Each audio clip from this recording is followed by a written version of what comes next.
Sorrisos. Com certeza, eles são uma das coisas mais comuns de se ver no dia a dia de qualquer pessoa, seja no trabalho, ao sair com os amigos ou até mesmo só passando por um estranho qualquer na rua. Você eventualmente vai encontrar alguém sorrindo mais cedo ou mais tarde, e é interessante que algo que é tão comum na nossa vida possua tanto significado. Um simples sorriso pode simbolizar desde um sentimento de felicidade genuína até o seu preciso oposto. E é exatamente esse tipo de conceito, o de redefinir como a expressão facial representa, que nós vemos ser usado de diversas formas nas mídias de terror e horror. Aqui mesmo no canal a gente já viu essa trope ser explorada diversas vezes por Analog Horrors, sendo algo realmente comum nesse meio, como em The Walton Files, Behind the Farm e, mais notavelmente, The Mandela Catalog, que inclusive foi um daqueles que inspirou a série da qual esse vídeo fala sobre, The Smile Tapes ou As Fitas do Sorriso. Essa história começa no canal Patorico, criado em 14 de setembro de 2021 pelo usuário Patrick, que postou o primeiro vídeo do projeto no dia 6 de dezembro daquele mesmo ano. O vídeo em questão se chama The Smile Tapes, Advertência e Investigação, e é o ponto inicial onde a nossa narrativa começa. Porém, ao invés de começarmos por ele, como faríamos normalmente, nós vamos pular direto para o vídeo seguinte, que se trata do compilado do volume 1 da série. Como todas as cenas e informações presentes no primeiro vídeo também se encontram no compilado, nós podemos simplesmente pular ele sem ter medo de perder nada importante. O primeiro volume abre com uma transmissão de advertência sobre uma nova droga que estaria em circulação, a Smile Drug, ou a droga do sorriso. Não nos é dado nenhum tipo de informação sobre de onde a substância surgiu, nem sobre quem a criou, apenas é dito que ela estava sendo vendida de forma ilegal em algum lugar. A transmissão em questão aconselha para que se mantenha distância de qualquer indivíduo que pareça estar sob a influência do alucinógeno, pois apenas nos últimos meses, mais de 500 mortes já teriam sido relacionadas ao estimulante. Também nos é dito que o químico não é conhecido e que ainda entraria em estado de investigação científica. Seus efeitos mais visíveis são classificados como transtorno maníaco, condição em que o influenciado passa por oscilações drásticas em seu humor, nesse caso caracterizado por uma intensa euforia, uma incontrolável risada involuntária, altas tendências violentas e por fim um largo sorriso no rosto, que foi o que deu origem ao nome da droga. A seguir é então indicado que para que você garanta sua segurança, evite entrar em becos escuros à noite. Caso ouça alguma risada suspeita, corra o mais rápido que puder para longe da origem e que não faça nenhum tipo de contato visual com nenhum usuário, pois se ele te perceber, ele não vai parar de te perseguir e te agredir até que ele não veja mais nenhum movimento vindo de seu corpo. Do not interact. You will most likely be...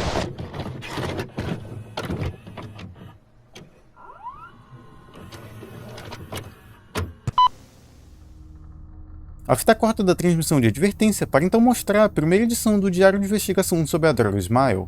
Nele, nos é dito que a substância é feita a partir de esporos de uma espécie de fungo que ainda não foi identificada e que o risco de ingestão acidental por via aérea é extremamente elevado. A fita nos mostra a foto de dois sujeitos, paciente 1 e 2. Ambos deram entrada na emergência no mesmo dia, relatando estarem sentindo fortes dores de cabeça e câimbras faciais. Não é dito quando nem por que meios eles foram contaminados exatamente, porém, por estarem no diário de investigação, fica implícito que ambos estariam sob o efeito da substância durante seus estados iniciais. É dito que nenhum medicamento os ajudou e que por isso ambos foram levados a um laboratório para ficarem em observação por alguns dias. Durante a primeira semana, nós vemos o desenvolvimento do estágio 1 de uma doença causada pelo fungo. Aqui é claramente visível um princípio de distorção no rosto dos pacientes, especialmente o paciente 2, que parece apresentar um sorriso consideravelmente mais distendido se comparado ao outro. Tendo dito isso, ambos os indivíduos ainda apresentam certa resistência à dita contração muscular que é causada pela doença. Também nos é dada a informação de que os pacientes estariam sofrendo de meningite há pelo menos 2 dias antes de dar entrada no hospital. Geralmente causada por uma infecção viral, bacteriana ou até fúngica, a meningite se trata de uma condição de infecção das membranas que se encontram ao redor do cérebro. Nesse caso, muito provavelmente causada pelo mesmo fungo que vocês já imaginam. Alguns dos vários sintomas da meningite incluem dor muscular e dores de cabeça, dois dos mesmos sintomas que ambos os pacientes relataram quando deram entrada.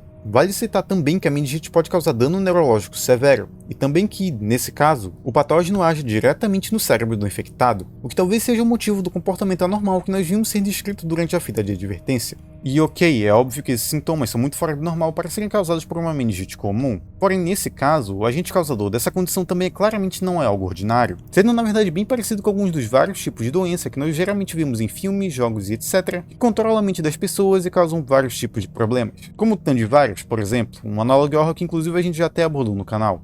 Como nós não sabemos como o fungo afeta a mente das pessoas, não tem como dizer exatamente o motivo da mudança de comportamento dos infectados, porém é óbvio que eles não estão exatamente sãos quando sob a influência da substância, que inclusive é uma observação feita na fita sobre os pacientes. Além de dano na estrutura dos nervos que ligam o sistema nervoso central ao resto do corpo, como aos músculos, por exemplo, a condição também pode causar a morte do indivíduo.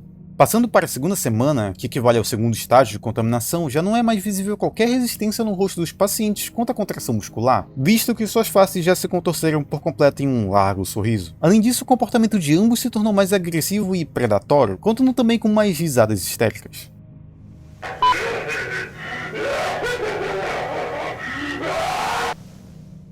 Ambos os pacientes foram trancados em um quarto. No estágio 3 da doença, durante a quarta semana de observação, o fungo já teria deteriorado permanentemente o tecido facial dos indivíduos, deixando-os com a face extremamente deformada. Apesar do fungo ter danificado a estrutura nervosa que liga o cérebro aos músculos faciais, os músculos de alguma forma mantiveram-se contraídos, e mantendo assim a mesma expressão facial. É dito que caso os pacientes sobrevivam à doença, ambos precisarão de transplantes para poder retornar às suas vidas normais, mas além disso, suas cordas vocais também pararam de funcionar devido ao constante desgaste, e suas funções motoras começaram a diminuir. Por fim, no estágio 4 da doença, ocorrido durante a quinta semana de observação, houve uma rápida senescência visível no paciente 1, que basicamente se resume em um envelhecimento acelerado das células do corpo da pessoa, causando todas as mudanças fisiológicas provindas de uma idade mais avançada. O paciente teria perdido toda e qualquer semelhança com seu eu de algumas semanas atrás, como se tivesse envelhecido vários anos em apenas alguns dias. Considerando isso, o seu cérebro foi determinado como estando nos últimos estágios do Alzheimer, muito provavelmente por conta da deterioração da idade. A esse ponto, o paciente número 2 já havia falecido, e uma semana depois, na sexta semana de observação, o paciente 1 também veio a óbito.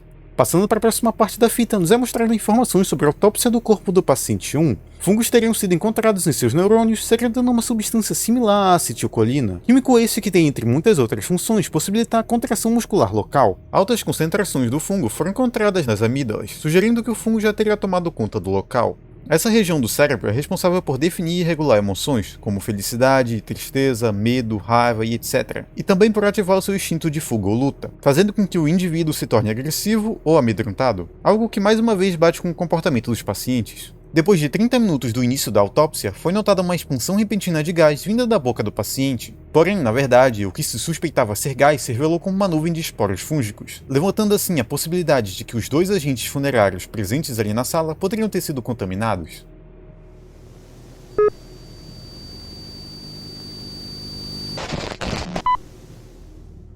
A partir daqui, nos é mostrado vários trechos do diário de um homem chamado Shaun-Ji, dentre os dias 4 e 31 de dezembro de 1994.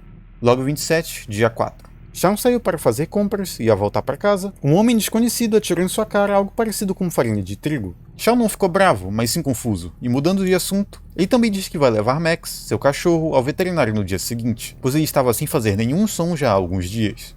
Logo 28, dia 5.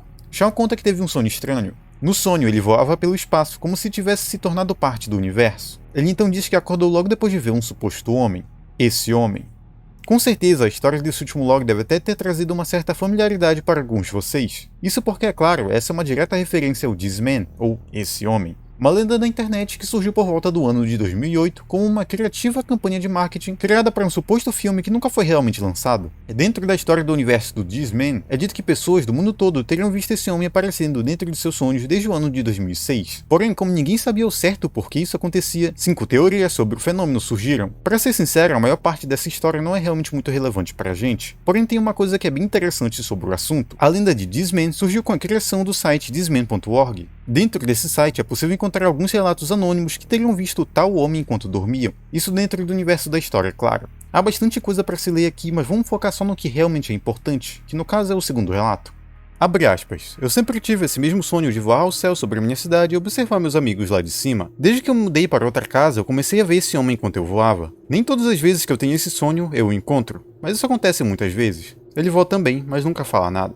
Esse trecho é bastante parecido com o que está acontecendo com o nosso amigo Shaun aqui. Logo depois de ser acertado na cara com um pó misterioso, ele começou a ter esse sonho de voar pelo espaço, e no meio do caminho ele acabou encontrando ele.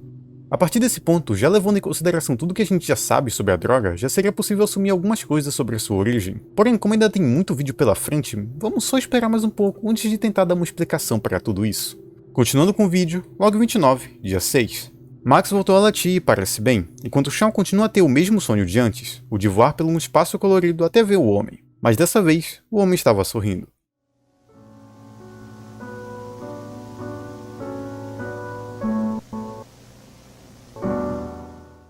Log 34, dia 11. Shaun continua a ter o mesmo sonho durante toda a última semana. Ele conta que isso o preocupa e que ele não consegue parar de pensar nisso. Ele pensa que talvez isso signifique algo, talvez algum tipo de mudança na vida dele ou algo assim. Logo antes de aparecer o próximo log, nós podemos ver logo abaixo uma sequência de pares alfanuméricos. Essa é uma sequência hexadecimal que pode ser traduzida para a palavra smile, só que com a última letra faltando. Log 34, dia 12, Shaun diz que seu rosto não para de se contrair e que ele está tendo as piores dores de cabeça que ele já teve em muito tempo.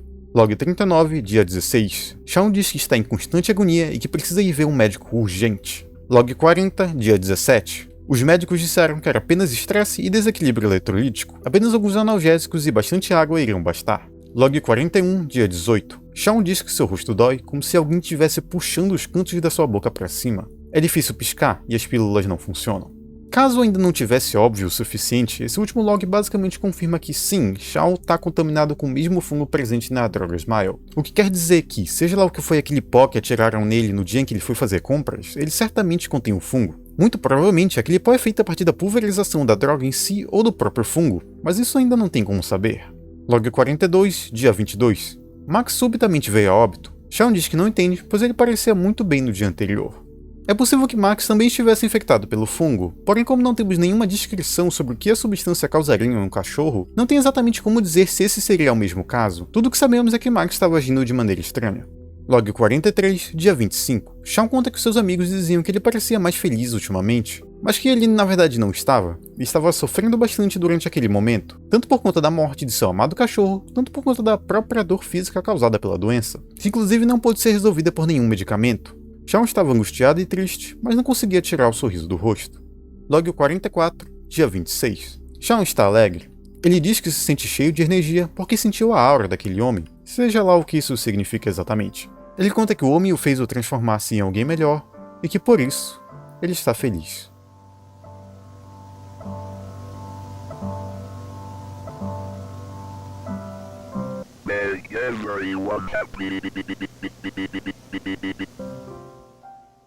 Log 45, dia 27. Eu estou feliz. Ele me disse algo sobre uma missão para cumprir, sobre uma nova vida em um lugar melhor. Log 46, dia 28. O mundo é um lugar muito insuportável para um homem simples como eu. Muitos vícios, muita tristeza, mas eu tenho o poder para consertar isso. Log 47, dia 31 de dezembro de 94. Véspera de Ano Novo. Todo mundo que eu ver deve ficar feliz. E eu espero que eu te deixe feliz.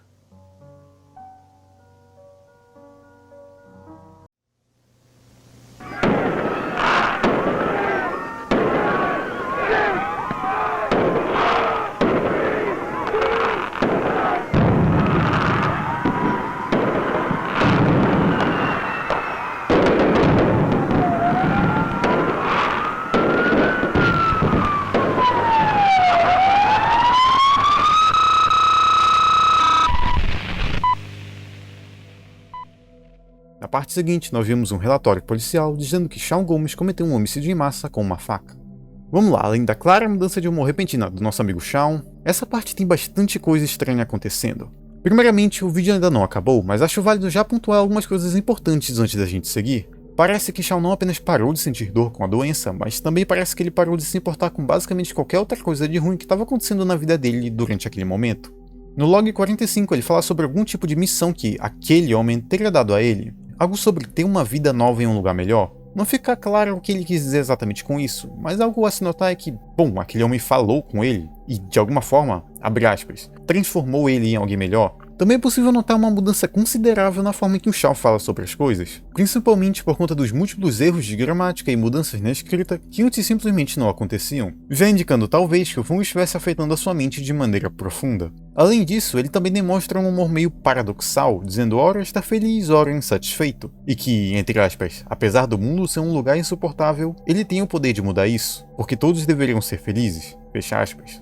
Apesar de termos uma breve noção sobre como a substância funciona em partes, não há nenhum tipo de informação que possa explicar exatamente como ela deixou Shaun nesse estado. Isso é, ter seu cérebro afetado por um fungo não significa necessariamente que você vai tentar sair por aí matando o máximo de gente que você conseguir. Na verdade, muito pelo contrário, a prioridade do patógeno nesse caso deveria ser de se espalhar e reproduzir o mais rápido possível, sem necessariamente matar possíveis hospedeiros que poderiam também ajudar a espalhar ainda mais a doença, como o Shaun acabou fazendo no dia de Ano Novo. Vale citar também que não há nenhum indício que o fungo afete pessoas mortas e que transforme elas em zumbis nem nada do gênero. Ou seja, as vítimas do Shaun não vão realmente ajudar o fungo a se espalhar. Os únicos mortos que de fato espalham os esporos são os que já tinham sido contaminados quando em vida, como o Shaun, que depois de morrer lançou uma nuvem de esporos, igual o paciente 1 em sua autópsia. Pode até parecer bobo querer encontrar algum tipo de lógica por detrás dessa doença, mas leve em consideração também que já nos foi dado algumas possíveis explicações para alguns dos sintomas, como por exemplo o excesso de acetilcolina, possível explicação para a contração muscular facial, vulgo sorrisão. Ou seja, parece que pelo menos algum resquício de resposta sobre o propósito dessa substância pode existir, sem falar no fato de que o material foi apresentado primeiramente como um alucinógeno sendo vendido em algum lugar, o que deixa implícito que tem alguém que está manufaturando ele para vender, e que ele não simplesmente surgiu do nada por motivo nenhum. Alguém foi responsável pela substância e consequentemente pelo surto da doença. Porém, o fato de que a doença se comporta de forma estranha pode até indicar que quem foi o responsável pela substância não tinha a real intenção de causar o surto. Essa pessoa, ou até grupo responsável, apenas não teria antecipado o acontecimento, o que honestamente eu acho até difícil, mas ainda assim é uma possibilidade. Logo de cara, já seria possível pelo menos descartar a possibilidade disso ser obra do governo local, afinal ele mesmo fez uma advertência sobre a substância. Porém, ainda existe a possibilidade disso ser obra de outro governo ou grupo em particular, e o indicador de que esse pode ser o caso está no fato de que há indícios de uma ou mais pessoas estarem espalhando a doença por meio daquele pó misterioso que foi atirado no Shaun Gomes. Claramente existe algum tipo de estratégia rolando nessa contaminação em massa, e sim, eu pensei na possibilidade de serem os próprios infectados espalhando fungo, afinal, o Shaun mesmo diz que ele quer deixar todo mundo feliz. Isso poderia sim significar que ele quer contaminar todo mundo que puder. Afinal, ele mesmo só ficou feliz depois que ele foi contaminado pelo fungo e se encontrou com aquele homem dos sonhos, que inclusive eu já vou falar sobre. Porém, primeiro, sendo bem honesto, dada a forma com que o Shaun passou a escrever no diário dele depois de, abre aspas, sentir a aura daquele homem, eu duvido muito que alguém no mesmo estado que ele sequer tenha capacidade cognitiva o suficiente restando no cérebro para pensar em cultivar um fungo para fazer um pó contaminante para sair atirando nas pessoas por aí, e muito menos para manufaturar e vender uma droga. Isso é claro sem ser pego por nenhuma autoridade policial. E segundo, como eu meio que já disse, se esse fosse o mesmo caso, não faria sentido nenhum ele cometer um homicídio em massa no ano novo. Por que ele faria isso? Se o que ele queria era contaminar os outros pra deixar todo mundo igual a ele não deveria arranjar uma forma de fazer isso sem necessariamente matar essas pessoas? Ou até mesmo só não fazer nada? Afinal, a própria fita diz que a chance de contaminação por via aérea é extremamente alta. Ou seja, um mero espirro perto de alguém já seria o suficiente para contaminar essa pessoa. Bom, a resposta parece bem óbvia. Isso é porque esse não é realmente o objetivo dele. Na verdade não, o objetivo dos contaminados, ou pelo menos o do Shaun Gomes, não era espalhar a doença diretamente, mas sim alcançar a tal missão que o Homem dos Sonhos falou pra ele enquanto ele dormia. Lembra disso? Ele me disse algo sobre uma missão para cumprir, sobre uma nova vida em um lugar melhor.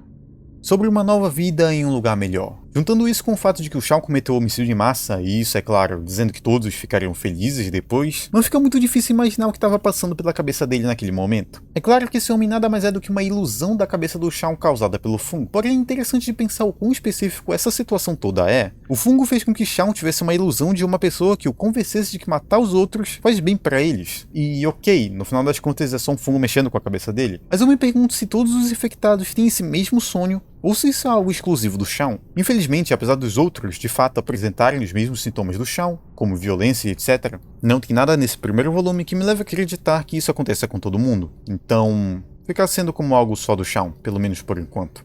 Agora deixa eu parar de enrolar porque a gente ainda nem terminou o vídeo do volume 1 e ainda tem pelo menos mais um videozinho depois desse. Voltando para onde a gente parou, nós vemos um relatório policial mostrando a data, hora e local do crime de Shaun Gomes. Primeiro dia do ano de 95, logo depois de meia-noite. A localização se encontra nos Estados Unidos da América, cidade de San Diego, no estado da Califórnia, bem próxima à fronteira com o México. Endereço 718 Ventura PL, dentro do que hoje é um bar esportivo chamado Sandbar Sports Grill. Sim, bem específico. Eu não sei dizer se esse bar existia desde 1994 ou se isso sequer é relevante para a história, mas de qualquer forma as imagens do Google Maps dele confirmam até pelo menos 2009. Bom, agora nós já temos uma boa noção de onde essa história toda está acontecendo, que no caso é no estado da Califórnia. Se isso vai ser relevante ou não, eu não tenho muita certeza ainda. De qualquer forma, nós podemos ver também que a idade de Shaun é de 22 anos e de que o crime cometido é homicídio em massa, como também já foi dito antes. A seguir, nos é dada a informação de que o Shaun estava armado com uma faca, que era suspeito de estar sob a influência de algum químico e que ele tinha uma expressão facial grotesca, indicando um estado mais avançado da doença. Na próxima parte, é dito que os policiais não conseguiram conter ele e que ele cometeu atos de violência sem nenhum remorso, ferindo assim um dos policiais e forçando o resto a atirar nele até que ele estivesse morto. Como resultado, são contabilizadas 17 mortes, incluindo a do Shaun e 10 feridos.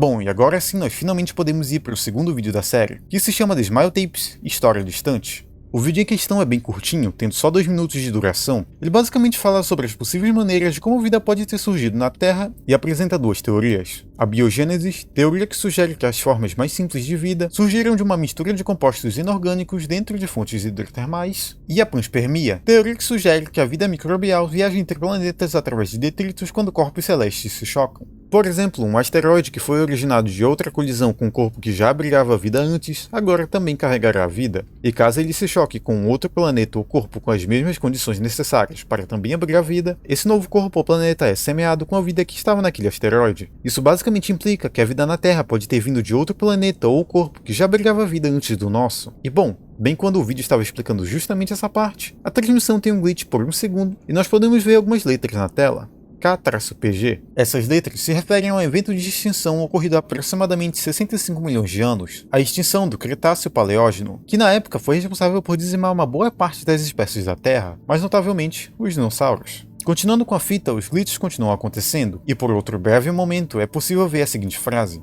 "A morte deve trazer nova vida", seguida da imagem distorcida de um desenho da Terra prestes a ser atingida por um meteoro.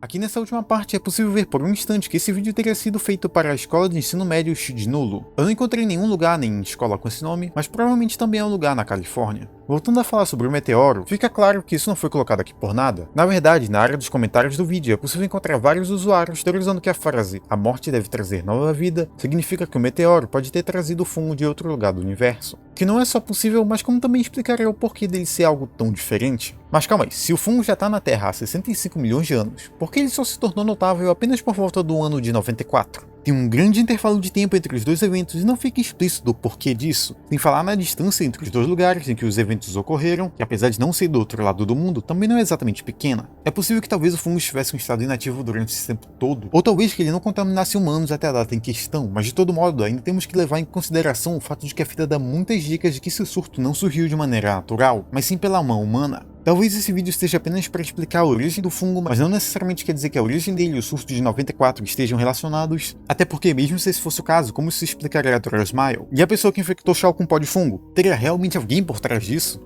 Pois é, ainda tem umas boas perguntas sobre essa situação toda. Mas é isso. A gente vai ficar por aqui nesse vídeo. Essa série ainda tem pelo menos mais 2 volumes, então sim, tem bastante coisa para falar sobre. E se esse projeto te interessou e você quer uma parte 2, digita aqui nos comentários pra gente saber. Mas apenas esse vídeo, por favor. Esse vídeo aqui na verdade é só um extra que eu decidi fazer como um teste, porque sim, porque meio que me deu na telha. Eu também devo trazer mais vídeos novos em breve. Meu nome é Sora, e a gente se vê em muito breve.